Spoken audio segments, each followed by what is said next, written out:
Oh, remember when I said the Camaro machine saved the day because Mustang machine broke?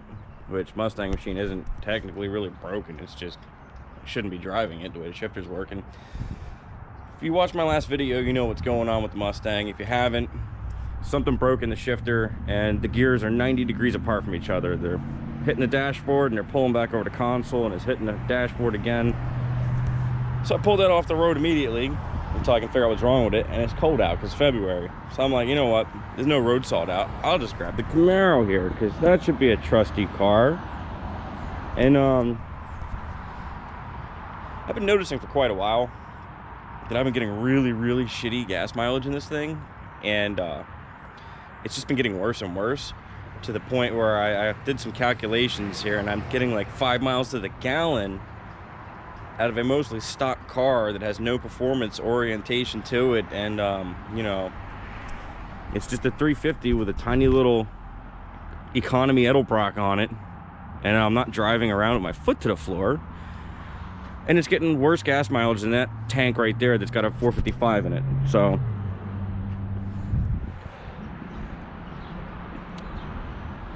the car cost me like $50 in 3 days in fuel, and I went literally nowhere. So I, like, something's wrong. So I parked the car one night and I came out the next day and I smell, oh, it stinks. This driveway stinks like gas. Check this out. There's my gas mileage. Oh yeah, look at that. Nice. Oh, it's still just dripping. Fuck. I am losing fuel. I gotta get this thing. I gotta get this car up in the air so it's not gravity feeding. But anyway. Oh, and then for those of you that are freaking out because I got a cigarette in my mouth while there's gas on the ground, get bent. I'll just put it that way. Ain't gonna blow nothing up with a cigarette. So anyway, I can't start this thing. It'll explode. I gotta figure out where exactly it's leaking from, but the header's soaked right here. You can't see it, but the flange where the header connects to the downpipe, that's got a pool of gas in it, and everything's cold. The motor's cold. You would think, why can't I start it and just move it around just to get it in a different position? Well, Chevy's put the starter right there, and the starter's also coated in gasoline. So that's I can't believe this thing didn't catch on fire for as long as I've been driving it and without aware that I had a fuel leak. So let me get this thing up in the air because it's just dripping fuel. I wonder what the gas gauge is down to. It hasn't moved much. It's about a half a tank when I parked it. It's still there, but who knows? If I put the key in the ignition and power it up, it might drop. So really see, I got the light put away. All right, so there we go. Looks like the farm show complex. Sawdust everywhere. Here comes the fire trucks. Coffee break. Look at it leaking. Hey, wait for it to drip. Coffee break. Drip. So anyway, let me get you under here. Look how clean this thing is under here. Wow, it's like a brand new car. There it goes, dripped almost right in my face. Starter is saturated.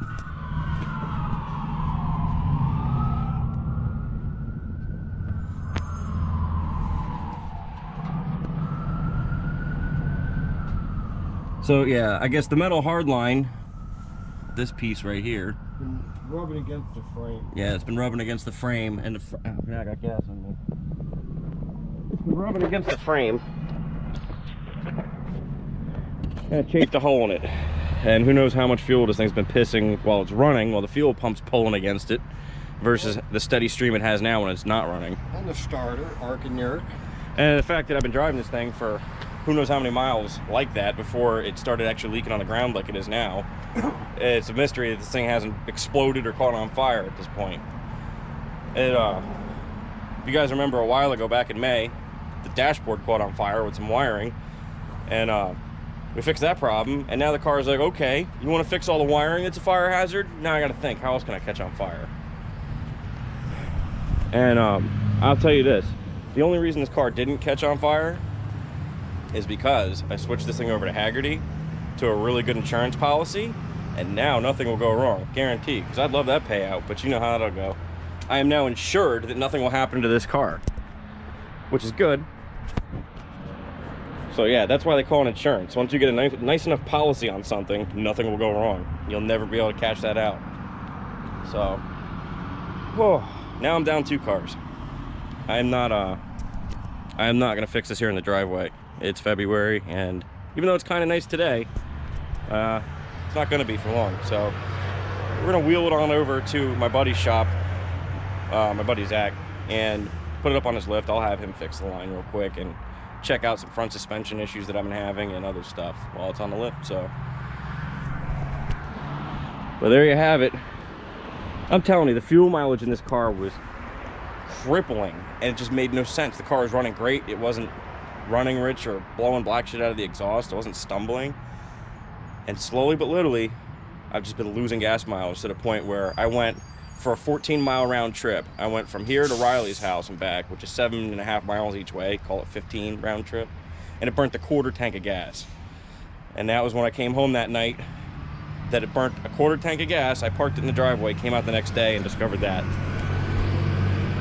So hopefully, by having the car raised up in the air like it is, now the gas tank is down below the fuel leak, it won't be siphoned or gravity feeding forward.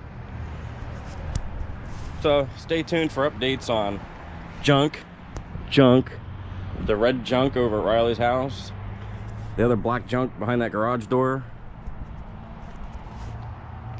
Junkyard garage. That's pretty much what it is. So I'll see you guys in a little bit. All right, here we are 1 week later, because I live my life 1 week at a time, because I work week on, week off. Now comes the fun part. I get to crawl under this box of manure and see if I can find a place to clamp off a rubber fuel line so it quits dripping, because it's been leaking all week while I was at work.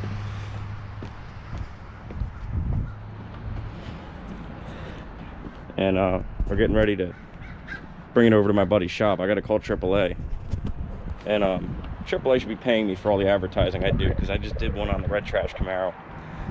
AAA Plus, $75 a year, 5 tows up to 100 miles, no charge, except for that $75 insurance policy you buy every year.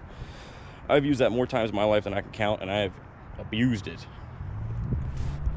That car, like I said, you get up to 100 miles of free towing. I bought this car, it was 98 miles away from my house. I didn't trust it because I just bought it. What I do, I called AAA, come pick this car up, it don't run. Had that towed home, cost me nothing for 100 miles basically. What do you think I did with the red car? The red car was 107 miles away, and I AAA'd that home. I had went over the 100-mile mark by 7 miles, cost me $35 out of my pocket. That's not a bad deal to tow a car 107 miles. The Cutlass, that's been on a flatbed multiple times for stupid things since I've had that car on the road its entire existence. When I first got it on the road 10 years ago, I had a block heater in it, and the rubber O-ring went bad. The third day I had the car on the road, lost all my antifreeze on South Bridge on the highway. AAA'd that home. Last year, 2 years ago, whenever that happened, I kept burning up ignition modules. That's been on a tow truck twice last year. If you guys don't have AAA Plus and you have a plethora of shit boxes like I do, it is one of the best decisions you can make, is getting AAA Plus. 5 free tows up to 100 miles, no charge. So anyway, this is what's been going on for the whole week. Not only has it been leaking gas, but my paint is now trashed.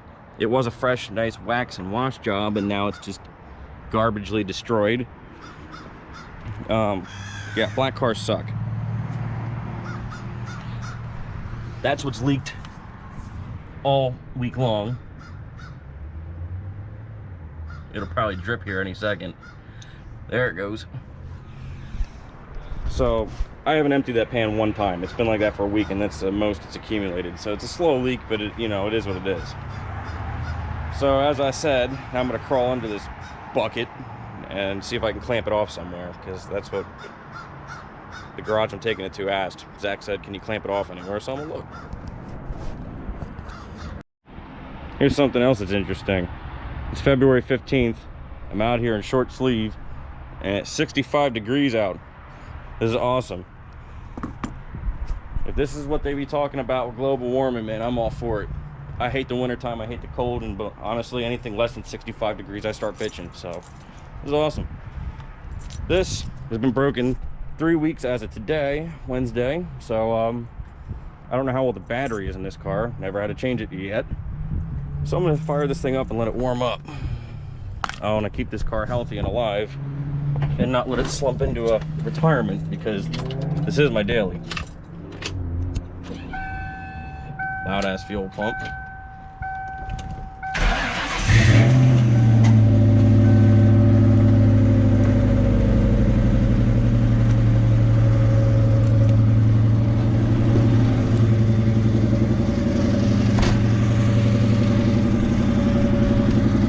E-brake engaged. Check. I don't feel like filling my house up with exhaust fumes. Alright, so which car is dirtier? The black one or the white one? I'll give you a hint. They're equally dirty. The white one just doesn't look as dirty, because white cars don't get dirty like black cars do. I forget who I was just talking to at my job, or whoever the hell it was, crying about how hard it is to keep their white car clean. I'm like, oh, get the fuck out of here. I've got one white car and like 8 black cars, okay? You have no idea what you're talking about. The worst thing that happens to a white car is it turns newspaper gray. That thing is clearly trashed. Alright, I'll see you guys in a minute. Alright, you can't make this shit up. I just climbed in here. I pulled this cover off, the bezel, spun off the shift knob, took my secret don't piss me off tool out of my special holder down here, slid off the boot wherever the hell that went, and this, you can't make it up, I haven't touched it. This is what I found right there. Actually, before I even do that, let me take a picture of that, because I got a buddy that's like all Mustang crazy that might have a shifter for me if this one's broken, that told me to tell him what I find. So let me snap a picture of that and send that on over to him. Yeah, there we go. Maybe, just maybe, a bolt's broken. Fuck. Alright, so here's what's going on here. I see what the problem is. I don't know if I can fix it or if I have to get another shifter. I don't know. But you can see that that's shifting from down here, how it should. But if you go up here, it's just pivoting before it pulls back on the transmission. Bend it, and then it goes into gear. So I don't know if this can be fixed with a Cialis pill or what, but oh, well, that's good. That means I got no tranny issues, which at first I thought I broke something. And hopefully, maybe if I pull this bolt out, maybe I can get a vice grip on this thing. Look, maybe I can get a vice grip on this and some PB blaster, and I can walk it out and then just replace the bolt. And if I could, that'd be awesome. Ooh, I can have this car back on the road in like 10 minutes, and that's kind of loose. Hang on. Look at this. I bet you I can get this fucker out of here. Oh, that is awesome. Well, before I put the cart behind the horse, let's let me try and get it apart and make sure this don't turn into a 55-day long period fix. All right, so I took the shifter off, and I don't know how the hell that happened. It must be a Chinese bolt or something, because I don't shift this car like I don't use retard strength when I shift. I'm not shifting gears like a madman, fucking breaking the shifter off, you know what I mean? I'm lazy about it. So that, I don't know how the bolt broke. I'm probably gonna go ahead and change that bolt out too, just because if that's the same bolt as that, I don't trust it. So let me work this out with a vice grip, and I'm gonna see if I can find some bolts. And that's already loose. I know it'll work because I already spun that with a vice grip a ton, and it's really nice and loose. So let me get to it. There, mechanic, fixed. And that's about how I shift the car normally, like a lazy shit. So I don't know what broke that bolt. Maybe the guy that owned it before me drove like a monkey, or the guy before him. Interesting date code down here, April 28th, 97. And the center caps that go to the wheels also said April 97 when I pulled them off. It used to have Mustang center caps, which I still have in a trunk, but I stole the Lincoln ones off of Zach's old Lincoln at Riley's property. And you wouldn't believe how many people at my work, well, I've had like 3 people at my work that aren't car savvy, and they're like, yo, you got the Lincoln wheels on there? I'm like, yeah, I do. All I did was change the center cap. Oh, thank God. All right, so thank God that's fixed. I just hit the off button on the camera by accident because what I thought was a spider hanging off my garage door was something else. I walked into a web. But anyway, thank God that's fixed. Now I gotta get AAA on the phone to get that pile of garbage out of here. Garbage 1 fixed. Garbage 2 about to be fixed.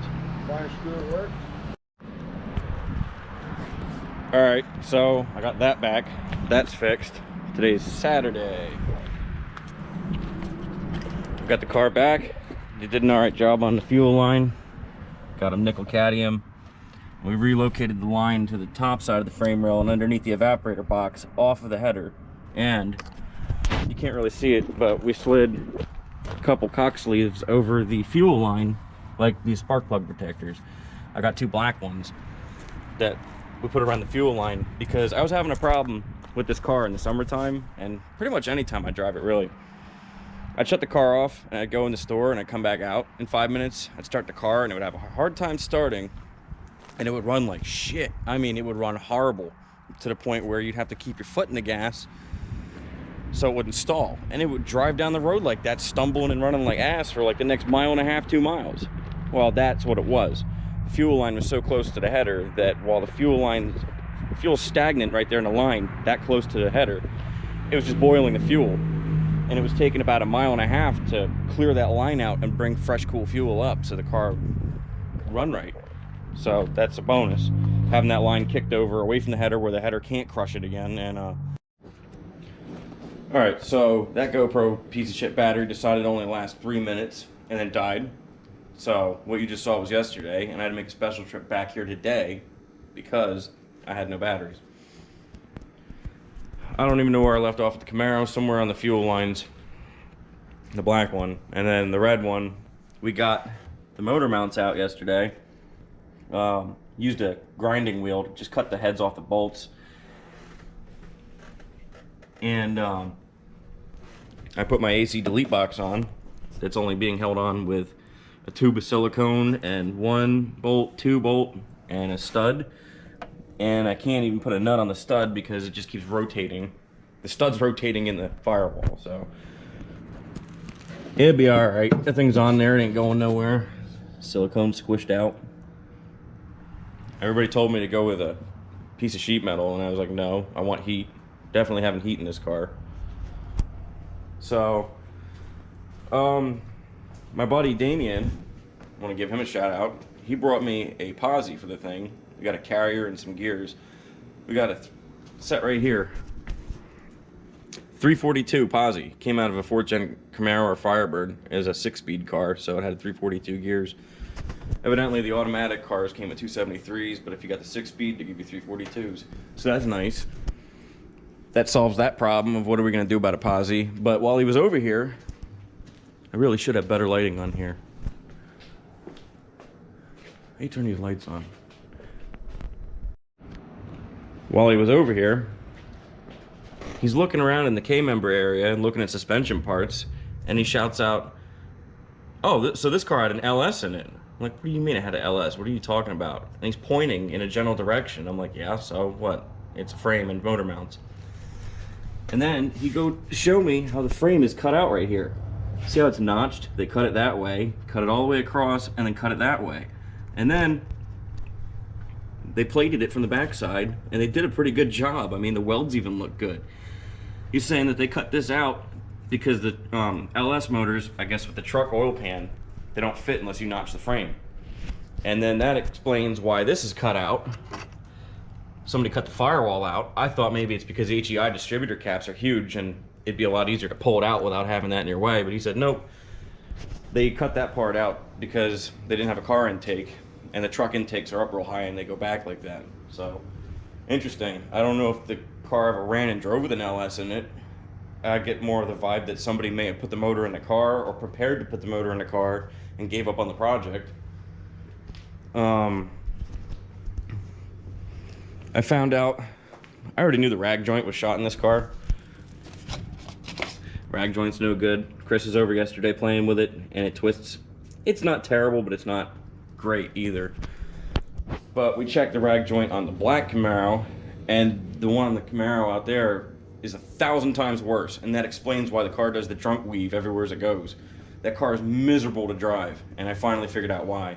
I mean, I know that car still probably needs a steering box. Somebody adjusted the box and tightened the worm gear all the way down, so that tells me that box is shot. But a bad steering box on top of a completely obliterated rag joint, it explains why I hate driving that car so much. So that's a little bit of progress I made, because I haven't been over here.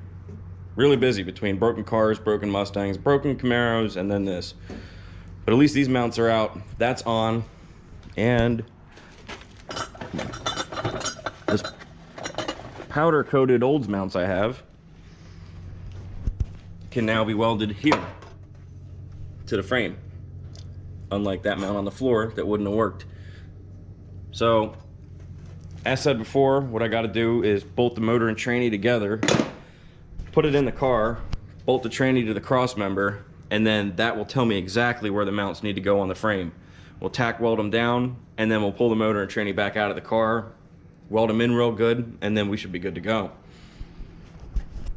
I thought it was going to be more work cutting those mounts out than it was, but what we did was we cut about halfway to 3/4 of the way through the bolts, and we just got a big pry bar in there and broke the heads off, and then we used a center punch and a hammer to push the bolt through the frame. So somewhere on the inside here is where the nuts are laying, the one on the back side, that they'll live in there for the rest of this car's life. I think that's gonna wrap this video up shortly. I got one other thing I wanted to add to this, but I'll see you then. Alright, so here's the final part of the video. You see the wagon? It's all crusty and busted up, and you know, it needs new wood grain and it needs a paint job, and you know, it just looks like ass, but that's cool. I just gave him wood grain. Yeah, well, I mean, it's cool that the car looks like shit. There's one easy way you could fix a car like this. Rather than spend thousands of dollars and all your time making this repainted and make it nice, you could just, you know, own this thing, and you can buy one of these and place that right here where it belongs. You put it right here. No, I'm gonna put it spaced out with the door handle, but that's it. You just put a Shipbox Edition emblem on your car and it's good as new. now it has a purpose. Now you know it's supposed to look like this. And everybody in traffic that looks at it and goes, what is Shipbox? And then they read it, they go, oh. Joke's on me. So I'm gonna go ahead and put that on quick, and I gotta put the camera down. And there you have it. Perfect placement. Now everybody in traffic will know that it's supposed to look like that. And I'm quite aware the car looks the way it does. That's a shoebox edition? I've got two of those. I originally wanted to get one for the red Camaro, so I was like, you know what? This is funny. I'm gonna buy another one. They sell them in packs of 2s, so it's cheaper that way too. So I was like, fuck it, I'll put it on the Mustang. And he's like, no, we'll put that on the wagon. I was like, all right, whatever. So there we go. Coming soon. Shipbox Edition on the back of the Camaro. But that's gonna wrap this video up. Next video I'll have for you probably will be stuff on the red car. It's just this week and last week's been hell between both of these ship boxes breaking down. So all right, I'll see you guys in the next one.